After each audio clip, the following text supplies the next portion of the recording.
നമസ്കാരം, കൊട്ടാരക്കര മീഡിയയിലേക്ക് സ്വാഗതം. യുവാവിനെ ഹണി ട്രാപ്പിൽപ്പെടുത്തി പണവും സ്വർണവും മൊബൈൽ ഫോണും കവർന്ന സംഘം പിടിയിൽ. യുവതിയടക്കം 4 പ്രതികളാണ് പോലീസിൽ പിടിയിലായത്. ചവറ പയ്യേലക്കാവ് സ്വദേശി ജോസഫിന്റെ നേതൃത്വത്തിലായിരുന്നു ഹണി ട്രാപ്പ് നീക്കം നടന്നത്.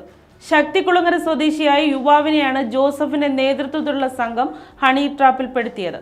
28 വയസ്സുള്ള ജോസഫിൻ ചവറ ഇടത്തുരുത്ത് സ്വദേശി നഹാബ്, മുകുന്ദപുരം സ്വദേശി അപ്പു എന്ന് വിളിക്കുന്ന അരുൺ, പാരിപ്പള്ളി മീനമ്പലത്ത് അരുൺ എന്നിവരാണ് കൊല്ലം ഈസ്റ്റ് പോലീസിന്റെ പിടിയിലായത്.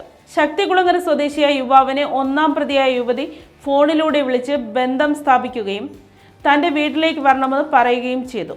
തുടർന്ന് കൊല്ലം താലൂക്ക് ഓഫീസിന് അടുത്തുള്ള അറവുശാലയ്ക്ക് സമീപത്തേക്ക് വിളിച്ചു വരുത്തി. ഇവിടെ എത്തിയ യുവാവിനെ പ്രതികൾ 4 പേരും ചേർന്ന് മർദ്ദിക്കുകയും കൊല്ലുമെന്ന് ഭീഷണിപ്പെടുത്തി പണവും മൊബൈൽ ഫോണും സ്വർണ്ണ മോതിരവും കവരുകയായിരുന്നു. 1-ാം പ്രതിയായ ജോസഫിനെതിരെ ലഹരിമരുന്ന് കേസ് അടക്കം നിലവിലുണ്ടെന്ന് പോലീസ് അറിയിച്ചു.